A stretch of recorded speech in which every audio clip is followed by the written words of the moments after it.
Welcome to the Bold Dreams Held Loosely podcast. My name is Taryn Watts. And in this episode, I am joined by my co-host, Michelle Theriault, where we are talking about rhythms, rituals, and routines. Michelle and I have been deep in this conversation for a little while now, just exploring the natural rhythms inside of us as women, the natural rhythms outside of us in the seasons, and just really, we've just been really unpacking how to align our work, our schedules, our bodies to these natural rhythms, and to actually just really attune inwards towards discovering what those rhythms are and what we're being called to embrace inside each of these rhythms. So we talk about um, how do routines come into that? How do rituals come into that? How do schedules come into that? How does work, parenting, all the things as it relates to these natural rhythms of our lives? We hope you enjoy this conversation. Okay, we're going to talk about rhythms, routines, and rituals. Mm-hmm. And we're going to approach this conversation really talking about the importance of rhythms, routines, and rituals. But we're going to approach it from two very, very different kind of like angles. So I am someone who loves, who like rhythms and rituals and routines, schedules, calendars, like these things have supported me ever since I was a little girl. Whereas you, Michelle, you've had the opposite experience. I would have told you, even up until like a year ago, I would have claimed wholeheartedly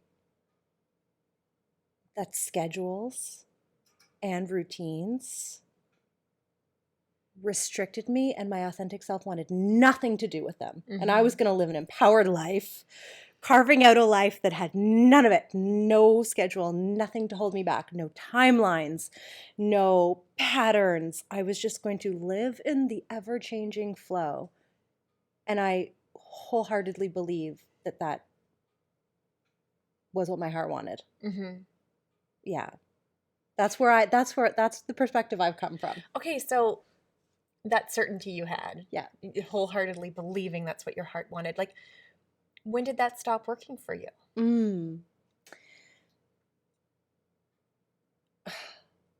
I don't know if it entirely stopped working for me.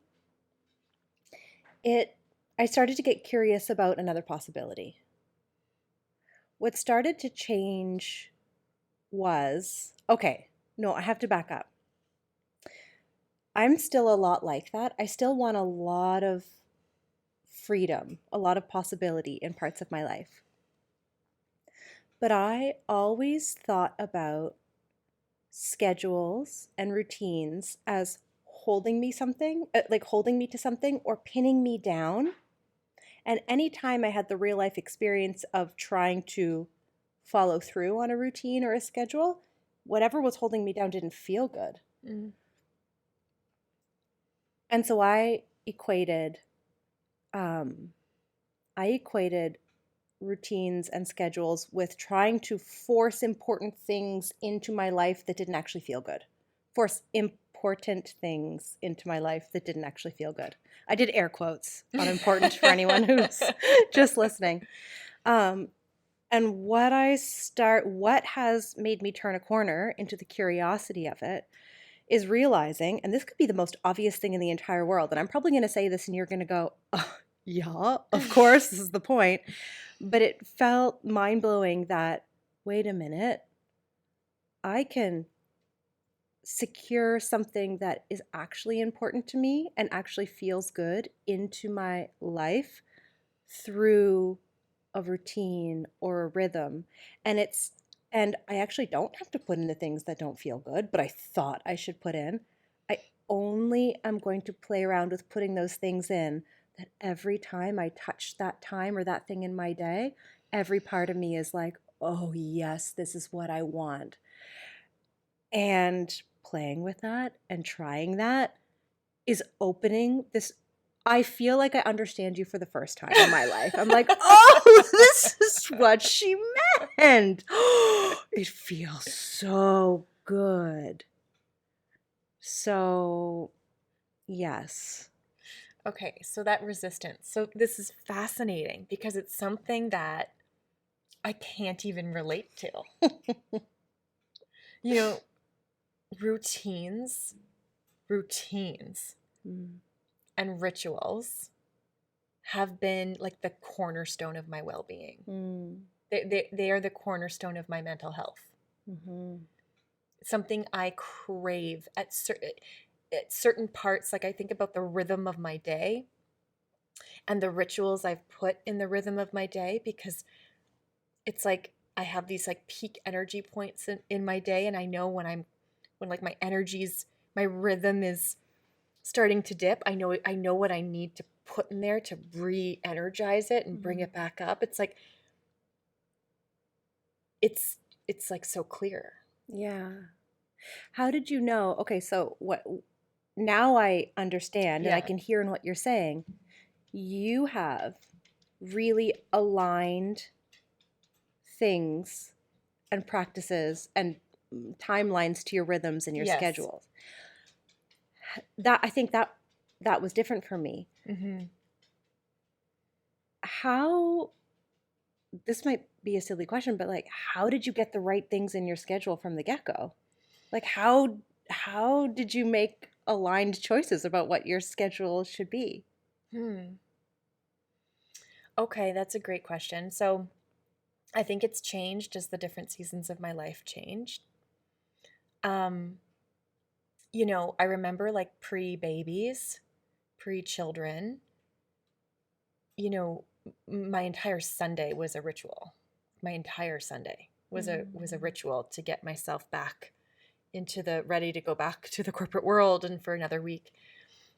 When I had children, it was almost like, okay, there's a new season of my life. That's how I kind of see these different chapters. There's a new season. It's almost like I have to look at this season and map it out. So when the kids were really little, I had to look for and find the moments where I could schedule in that like exquisite self-care, like those, like I call them mind reset practices, those mind reset practices. So first there's this awareness of knowing my energetic pattern throughout the day. So yes, there are things we can do to like to have more energy in the day, but energy is finite. The energy we have to expend in a day, there's like it's finite, right? Before we have to go to bed and recharge our batteries and do another day. So I see my day as this, okay, I've got this much energy to expend in a day.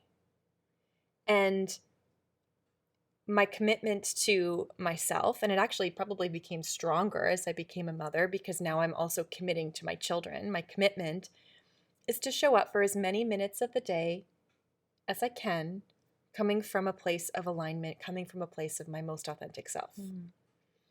And I know that there are points in the day in my rhythm where my energy starts to dip.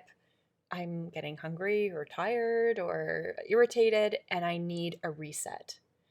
And so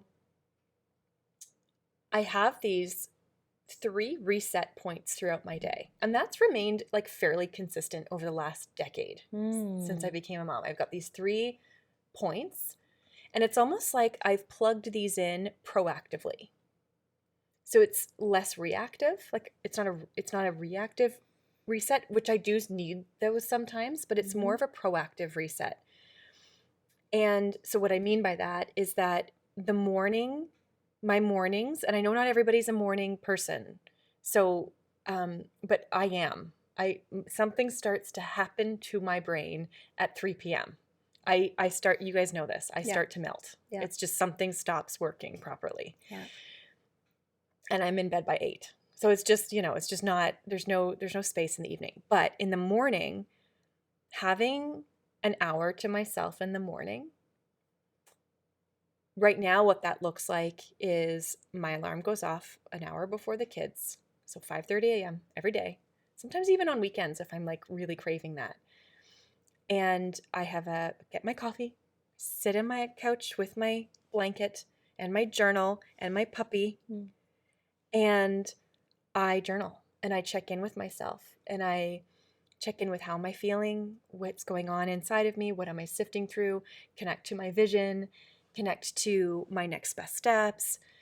And that is a way that like to really intentionally start my day from that place of alignment. If I miss a day, I mean, if I miss one day, it's fine. But if I miss multiple days in a row, my morning, so I'm a naturally, I think I'm more, I don't know if it's because I have a very sensitive nervous system, but I am more anxiety prone. Like anxiety can build up very, very quickly. Like I'm sensitive to anxiety. It can build up very, very quickly in my body. And so if I miss that practice a couple days in a row, I wake up anxious and my day starts from that place of anxiousness. And there is 1,000,001 things to do on my to-do list with 2 young children, with running a business, with my husband, who's also an entrepreneur, like all the things of life. It's never ending. But when I am not centered and reset, my approach to my never ending to-do list is it's erratic. It's chaotic. It's spinning in circles. It's not efficient. It's not productive. It's almost panic inducing because there's a lot on there. Yeah. So when I'm aligned, when I'm like centered, I can see clearly. And in fact, a lot of it, I'm like, is that really something that needs to be done? Like, actually, no, it's not. Like I can see clearly, or I can reprioritize things. But like that morning is really, really important. And in different seasons of my life, that morning has looked different. So when the kids were really little, my alarm would go off at 4:30 in the morning. I know. Isn't that a little bit sick and twisted? It's almost like a dirty secret I have. That's what it feels like. But it's true. It's like 4:30 in the morning, my alarm would go off, and it was the only time I had to myself. They got up at 5:30, and it was it. That was the only time I had if I wanted to start my day off on that right foot. And then they got older and they started sleeping in a little bit later, and then I became an entrepreneur and started my own schedule and didn't have to leave the house at 6:30 a.m. So everything kind of 5:30 came around, right? So then though, I'm going through my day and I'm like energized and I'm aligned and I'm going through my day, but at about 1 or 2 o'clock, I can feel my mind slipping. I can feel myself getting tired. I can feel my energy starting to be drained. And so that's like a proactive mind reset time that I'll plug into my day. And that'll be a walk. I'll just go outside for a walk with my dog, or it will be a meditation, or sometimes a 20-minute power nap, like a little siesta. And that just resets me for the rest of the day. And then my last reset practice, I'm not sure if this is healthy or not, but it feels good. When the kids are in bed, and I go to bed, we put them to bed, and I go to bed. So 8 o'clock at night, I'm in bed, and I have my tea, and I've got my weighted blanket, and I'm like putting it over my body, and I'm watching my favorite show. Favorite show. Yeah. It feels like necessary. It feels like an indulgent ritual for myself. And those are my 3 practices. That's it. Those are my 3 mindset points that like dictate my day. There's a part of me that's always been, because I've come from a very, very different road, even though I'm understanding you more now than I ever have, there's always been this part of me, and there's still a part of me that's like, wow. Have you ever doubted that you were worthy of caring for that way? Oh, I've never even thought of that question. I've never even thought of that question. Never. I've never doubted that. Yeah. Oh, it's like that's not even a that's like a that's even with my kids. I was sharing with you guys, the production team when as we were preparing for this, I was saying when my kids were little, I was really on nap time schedules. Like I was that mom who like planned everything around nap time, and it wasn't for them. It was for me. I needed those 2 to 3 hours in my afternoon when they were co-napping. They were like, lined up so that I could reset. I didn't care what state my house was in. I didn't care how many dishes there were. They were napping. I was in my room resetting, meditating, doing whatever I needed to do to like, I just have always known that if people are going to get the best of me, this is what I need to give people the best of me. It's just like a non-negotiable. I feel terrible inside when I don't have that. Yeah. I feel lost. I feel like this, like I'm lost. Yeah. Yeah. So that has never even ever crossed my mind. It's so funny. I think that piece right there, there's lots of differences on the surface, but at the heart of what's different in my experience and yours is I think crawling my way to the place where I was willing to even consider that I am actually deserving and that's a priority took a long time to crawl my way to that belief, even considering the belief. Wow. Yeah. Yeah. And like, I could have told you logically that, oh, yeah, of course. Yes, of course, I need to take care of myself to take care of other people. Yes, of course, I believe that. But the reality was inside is when I'm weighing, I'm tired, but dinner needs to be cooked. I just, in the weighing out, dinner needs to be cooked. I always would drop when weighed against something else. And then, even this idea of when I would try to implement a schedule, like the logical brain, like, when I hear your schedule or other people's schedule, my brain goes, that makes sense. Yes, if I want those things too, so I should make a schedule like that. I'm going to try that. Even that was not anchored in what really nourished me. That was anchored in what I thought I should do also. Like your schedule sounds really good. I should do that. Someone says, you got to wake up early and do this. Okay, I should do that. Nothing about any sort of routine or schedule or ritual was deeply anchored into what my body or energy or heart or soul actually needed because it was foreign to me. Yeah. To think that. Yeah. So I think and we see this all the time, with clients, with, even listening to mentor calls as people are being coached. Sometimes there is a really big challenge in, okay, so you come up with your next best steps and you come up with these aligned routines and these plans and these things, and then you don't do it. Yeah. That was me for years. So what needed to shift? What needed to change? Okay, a couple things. The first thing is to get out of my head about what I thought I needed.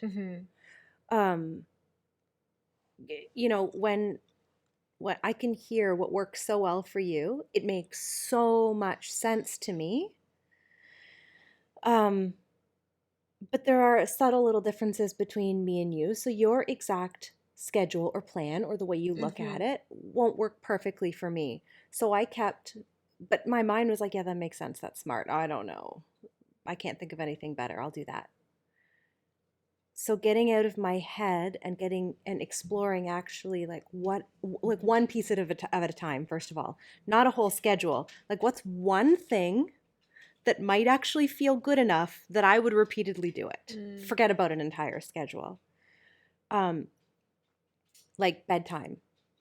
I used to be a night owl like you would not believe. All I wanted was the peace and aloneness of nighttime because there was no demands on me. It was the one time where I could actually sit back and there was no competing demands because there's no children awake, there's no partners awake, there's no it's night, it's dark, the world is sleeping, no one expects anything of you.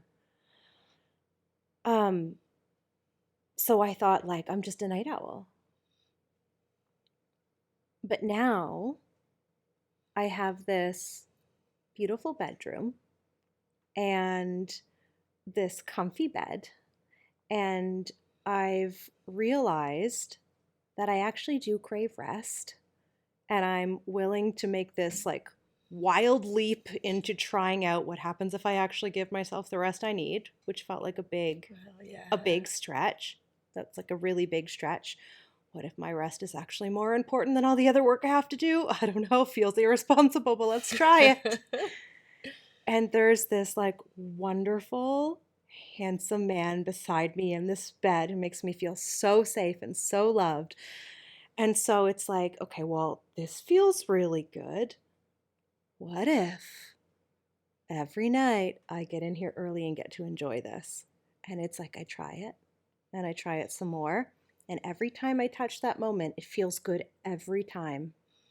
And so, really slowly, I've built this one thing into a rhythm of my day. And I've all when you used to tell me you went to bed at 8, I was like, oh my God, what? I don't understand. How can you like that? And now I'm like, oh, I get it. It feels so good. And now it's this one thing. It's this like this anchor at 8 o'clock or 8:30. I Mhm. get in bed, and every time I get in, I'm like, oh, this feels so good. And I think, wait, I get to have this every day. Mhm. I don't have to change this. I can count on this. I can count on this rest. I can count on this comfort. Okay, Mm. this can stay. I actually like it. As you're saying that, it feels like a pillar. Yes. Yeah. Yes. Like it feels like a pillar Yeah. for your day. Yeah. When I think about the mind reset practices, like my morning practice is a pillar of my day. One of my Mm-hmm. favorite points of the day. When the house is quiet and sleeping, and I'm in my house coat snuggled up and writing, like it's a pillar. Yeah. So has it been, so this worthiness piece that you mentioned, Mm-hmm. what's changing now as this becomes more and more ingrained? I'm more willing to test what feels good to me. I'm more willing to test it in more places. Like I feel like a baby with this, like a newborn little baby discovering this. You've been like, yes, for the past 10 years, of course I have these routines. Everything is, of course. You feel like a grown up to me. And I feel like a baby. I'm like, oh, I've got one thing that I know. It's that I like getting into bed at night now. Okay. But I feel like I feel a little encouraged. Like, well, this is working out wonderfully, and wow, it turns out that life still works if I choose sleep and rest first over whatever else I think I have to do at night. My life isn't falling apart. The Mm-hmm. tasks that I otherwise would have filled my night with, nothing has fallen apart. No major balls have been dropped. So it's like this little success, this little proof that like I can prioritize the things I'm worth prioritizing. It's okay. This works. Mm. And so um, now I feel like I'm in this constant, gentle feeling out of what feels good and what doesn't. Not even just feels good, but what makes me light up inside? What makes me feel like, oh, this is what life is all about?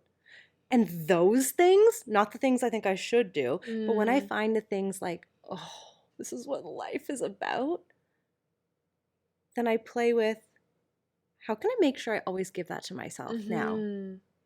And it feels like this really slow but sure finding of things and like anchoring them into becoming pillars. Like another one is my chickens. Yeah, I was about to bring the chickens up. Yes, like Yeah. when I get up, I go outside, I make sure they have their food, their water, I open the door, I see their little chickenness, and I gaze at them, and my heart is full.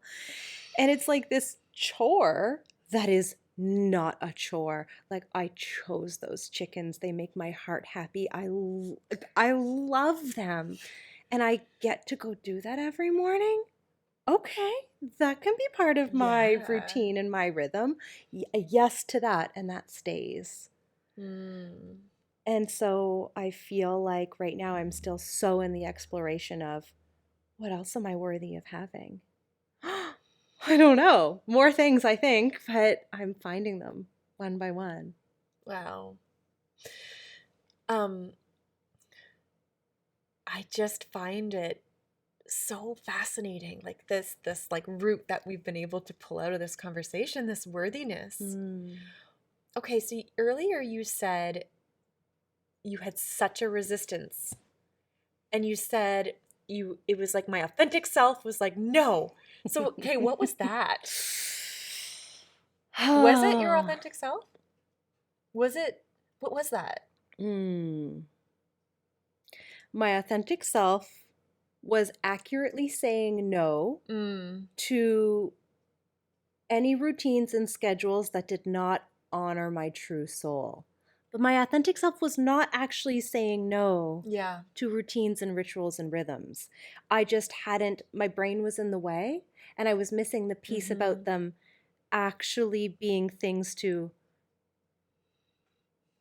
protect my energy, honor myself, honor my happiness, honor my joy. All of the routines I tried to put in were like outside structures that weren't aligned. Yeah. And so it's like I needed to go through that phase of really accurately saying no to the rhythms of the world. I'm not a big fan of like the rhythms of the world. Okay, tell me more about Like that. 9 to 5 Yeah. or oh my gosh, like not having hours to wander around outside or like Yeah. my like work windows need to be really small. Yeah. Compare, once in a while I'll have an inspired spurt, but like the what's taken as normal, like that's just what you got to do. It's just a 9 to 5 job, then you got to commute, you got to do this and that, and this is how much time you have left over. Everything in me was just like, no, no, no. I'd actually rather die. I'd actually rather die than live like that. It sounds crazy, but it's true. You know, I believe you Yeah. because I know you. Yeah. Yeah. Yeah. And so, yeah, it was my authentic self. That was true about that. You cannot live by those rhythms, those routines, those schedules. And it's also true that I do need a lot of free time where it's like, I do need little, you know what you're doing in your resets. I need little windows where the activity in that time isn't planned, but it's like I have this block of, and also I need a little more time. Like 1 hour doesn't do it or 20 minutes, but 4 hours. I need blocks of 4 to 6 hours or entire days where the whole day that's going to be where I sink into myself and see where my energy wants to go. Like 4 hours to go. Do I want to put on music and dance? Do I want to journal? Do I want to read? I don't know, but whatever it is, it's going to fill my soul. So I do have my authentic self does need a little more space and flow. But there was also some guard in there too that was trying to protect me from the outside. And my authentic self does really love being held in a rhythm that I can count on. It's like consistency. It's like, I think about when you're young and your parents are the ones who make sure you're fed and make sure you get enough sleep and make sure you get enough hugs and make sure you get, they hold you and they give you those things. And when you're a grown up,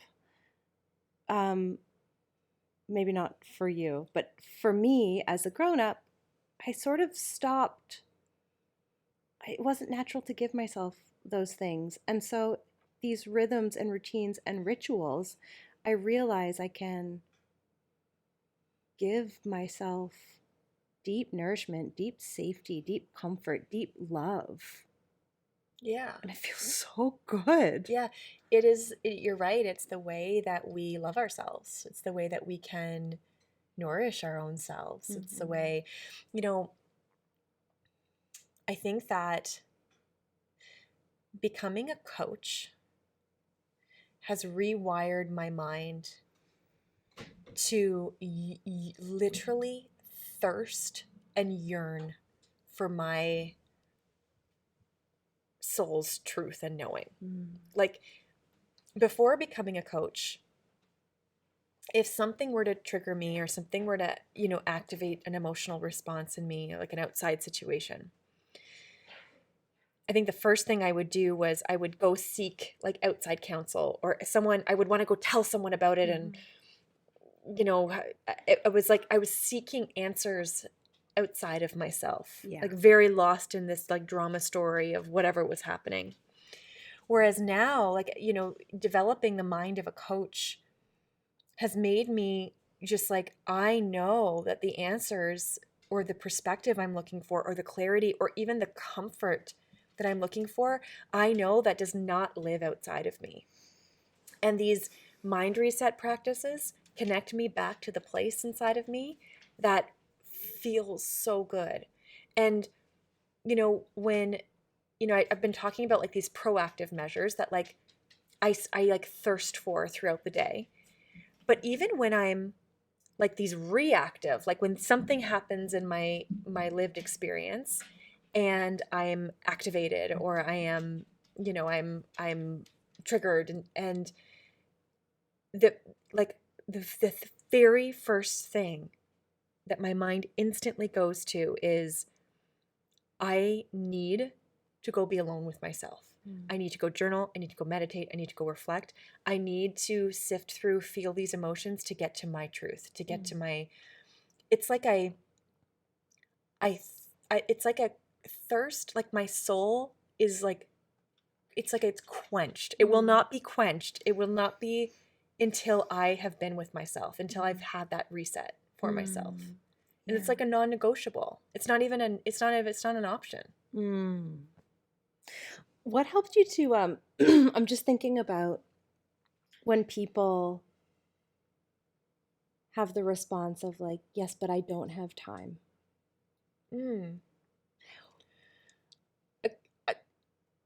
I just want to say you can find time. I mean, it might not be hours. Yeah. And it might look different in different seasons. But there are pockets. When I think back to when I had two babies, working full time, building a business on the side in the evenings and the weekends. It was the wildest time of my life. I mean, don't have time was like the story of my life. I didn't have time for a lot of things, but I always found time for this. Didn't have time for a lot of things, but this was like, I had to find time. And so the time became very creative. Like some of my reset practices would be on the bus, like on public transport, where I knew I had commutes. I had 1 hour commutes a day. So I was like, well, I'm just sitting here. And instead of being antsy to get home or being, I'm going to use this as a reset time. Yeah.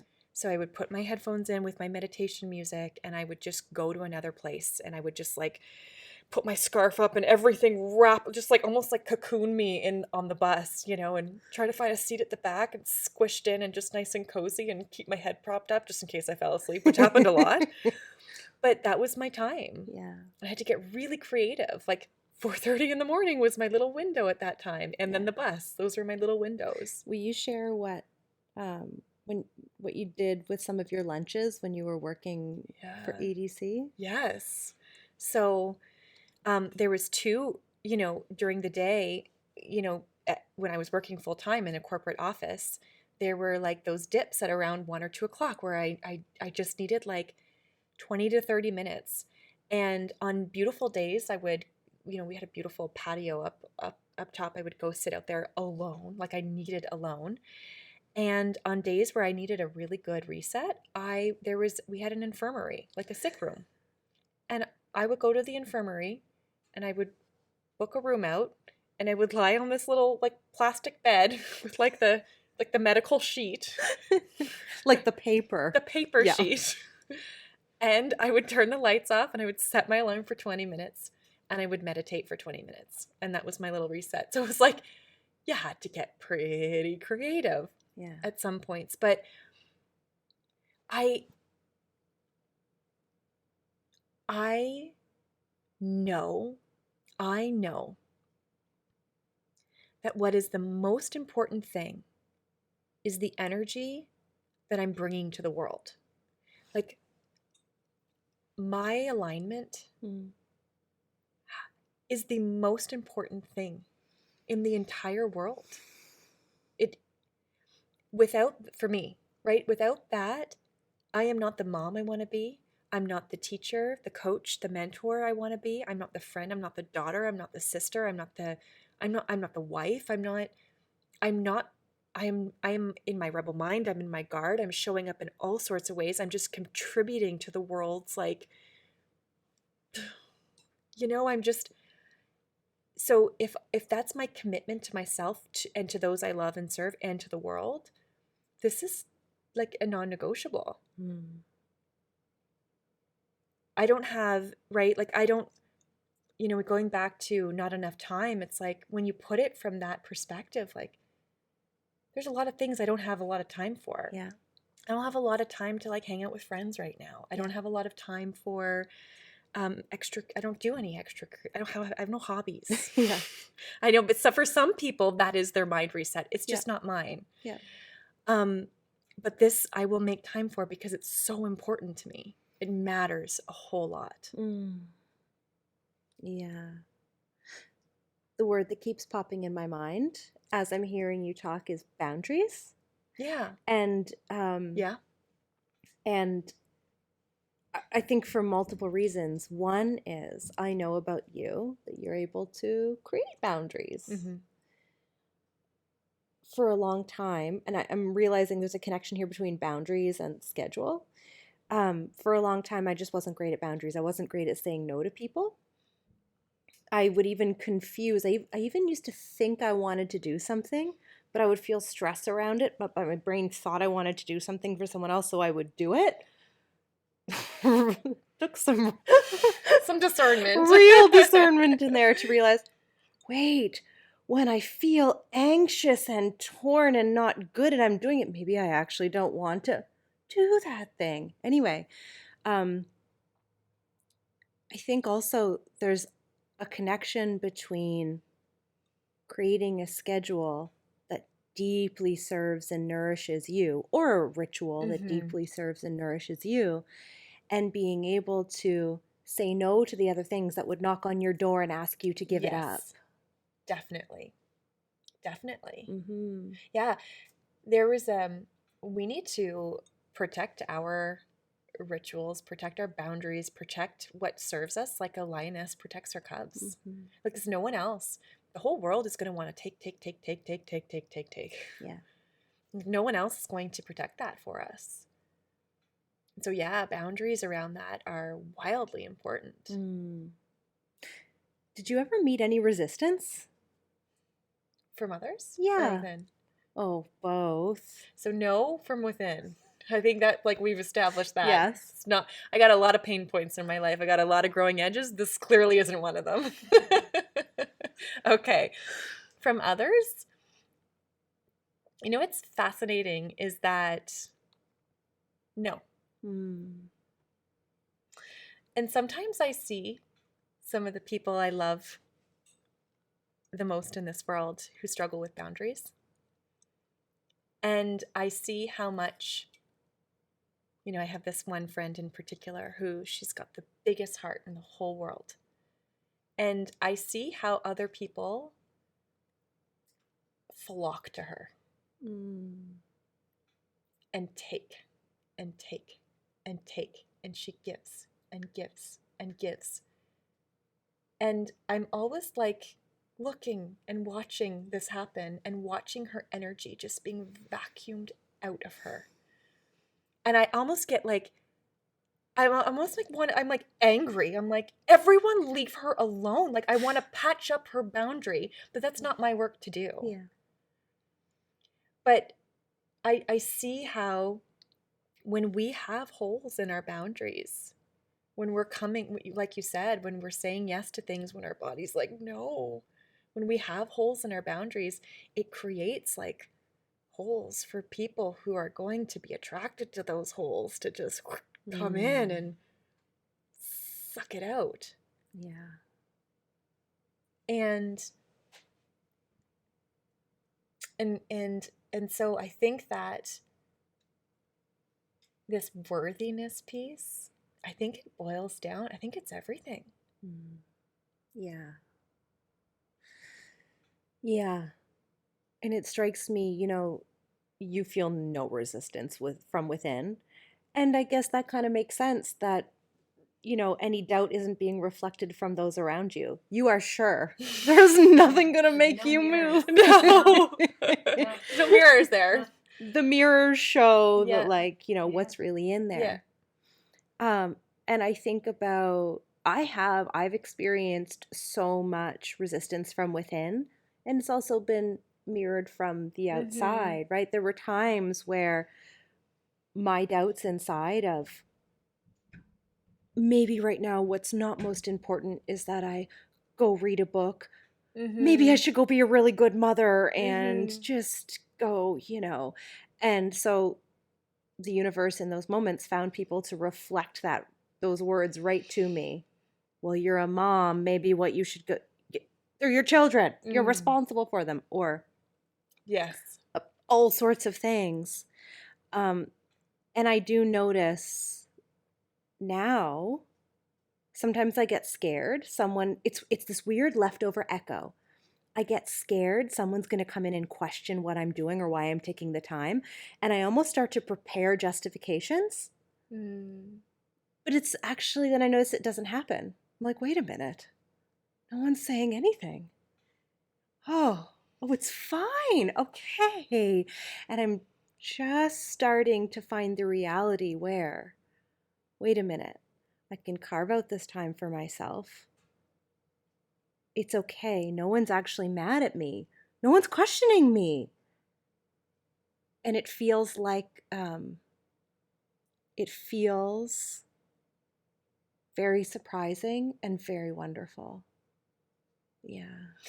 So as you anchor into your worthiness, as you create so you're actually noticing less people. No one says anything to me anymore. Yeah. Everybody. No one's resisting your boundaries. No. Everyone or pushing. Deeply honors my boundaries now. Everyone deeply honors, like, my partner, my friends, work, you. Everyone is so, when I actually for real believe in my worthiness, and I actually for real trust that I can discern my needs accurately. If I feel like I need it, I probably do, and I'm worth giving myself, I'm worth taking care of that need. As soon as I believe it for real, everybody else seems to believe it too, and no one seems to actually question me. It was when I didn't believe it that people were questioning me. You know what? I'm just having this realization. Something about you that I so admire and respect. When you say something to me, I believe you. Like, I believe it to be your absolute truth. Mm. And if ever it's like, oh wait, no, I haven't, like, a change of heart, you'll always tell me that. But whenever you say something to me, I know that I'm not getting a false self of you. I'm getting actually your truth. And it's because sometimes you'll say no. Actually, you know, I don't do emails. She's said this to me before. Sorry, I don't do emails. I don't do Okay.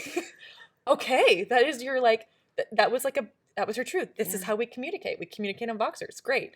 Yeah. But that's like such a small example, but even big examples of, like, when I ask you something in the MRA, like this or that, or when you tell me something, I believe you. Mm. And I believe it to be, you've done your inner work to sift through, is this a boundary? Is this true? Is what I'm saying honest and true? Yeah. And I trust you. And what that does is it makes me really trust you. Mm. You know? Yeah. Like, I trust people who can do their work and who can stand in there. This is for me. This is not for me. Even when they're saying no, or this isn't working for me, or I can't do this thing that you're asking me to do. When it's done in a way with such integrity and such, like, honesty for the truth of who you are, it's like, it's very safe. It's a very safe relationship to be in. Yeah. It took me a long time Yeah. to become honest with myself so that I could be trustworthy and honest with others. It really is all of this work. Yeah. Well, you've done an exceptional job. Thanks. I like it. It feels good. Yeah. It feels really good. It feels really clear. And it's the only way to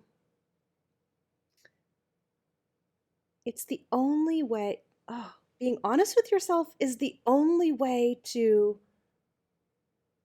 know yourself, know what you want, get what you want, give yourself the life you want, the rituals you want. It's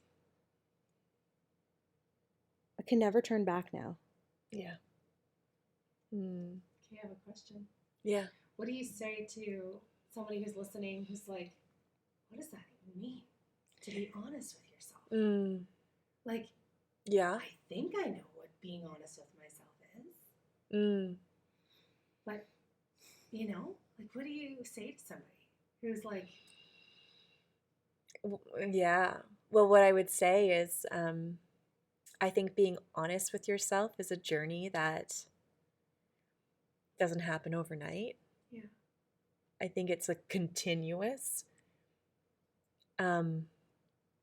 I know that I've accessed something really true and honest inside of myself.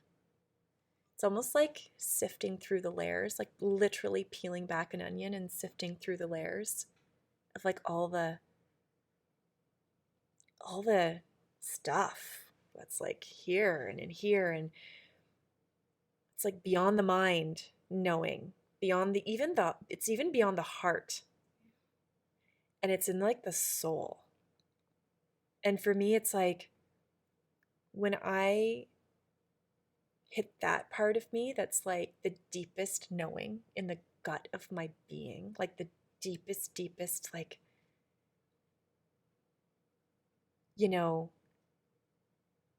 I'm trying to think of an example, Michelle. I don't know if you can think of an example to, like, how you sift through to get to that. Yeah. Okay, well, it's not always instant for me. Like, I can't just go accessed my truth. No, it's actually not instant for me either. Sometimes it is, if it's almost like a truth I've already accessed before. Yes. And I'm like, I know that this is true for me. But sifting through it, it's like a bunch of layers and a bunch of, like, digging. Yeah.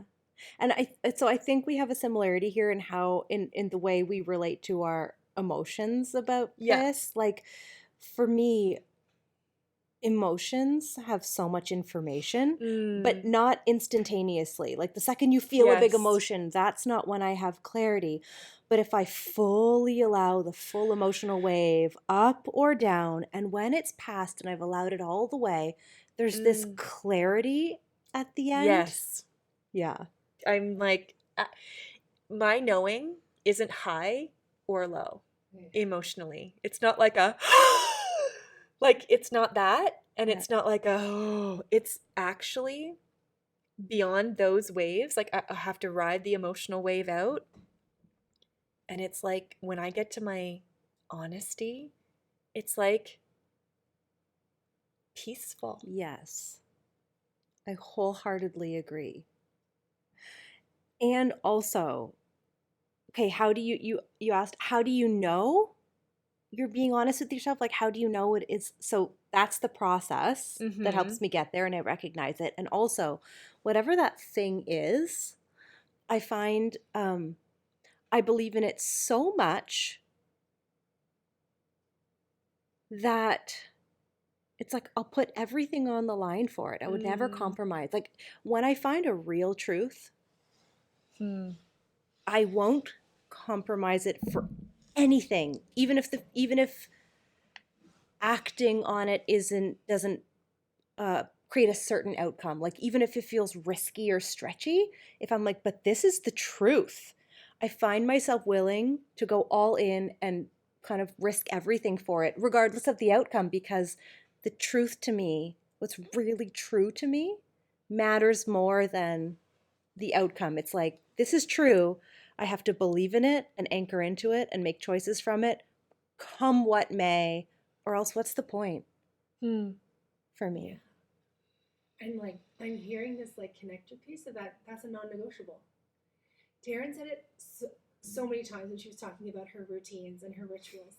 Mm. And I'm like making these connections between like the truth and knowing about yourself has a connection to worthiness and like to trusting yourself and knowing that you're worthy to trust yourself. And when you get to that place, like Mm-hmm. you know, and it's not even up for any negotiation. They're not with yourself or others. Yeah. And so like bringing it back to like the conversation around like schedules and routines, and it's just I'm fascinated how we kind of came full circle and how we're talking about trusting ourselves as it relates to schedules and rituals and Mhm. routines. Like knowing that. Yeah. Yeah. Yeah. Okay. Mandy, what's your golden nugget from this conversation? Oh, I think I just said it. Yeah. I think it was like just the idea, the worthiness piece was heavy.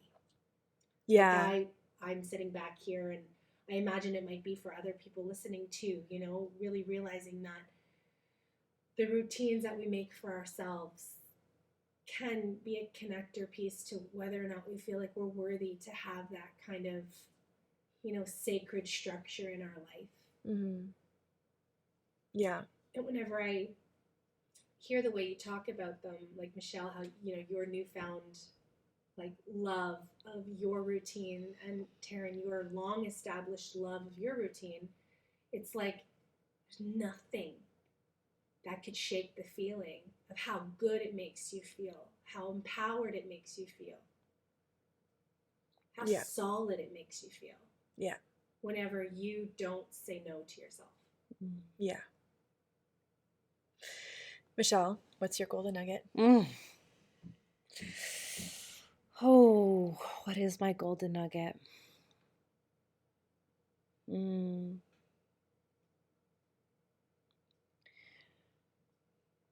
I think so. There's two things. There's one, there really does seem to be a clear thread between worthiness Mm-hmm. and also truth. And then in order and this is what was missing for me in all of the structures, all the routines, all that I ever heard, and I was like, yeah, I'm gonna try, and it never worked, is because the foundation of a ritual, a routine, a rhythm needs to come from that thread through worthiness, truth, and then carry that energy into a specific ritual, routine, rhythm. And so those were the things that I was missing. And having gotten so much better in prioritizing those things and working on worthiness and accessing my truth, that's why only now I can actually find a ritual or a rhythm that's actually empowering. Yeah. Those are the dots that I'm connecting.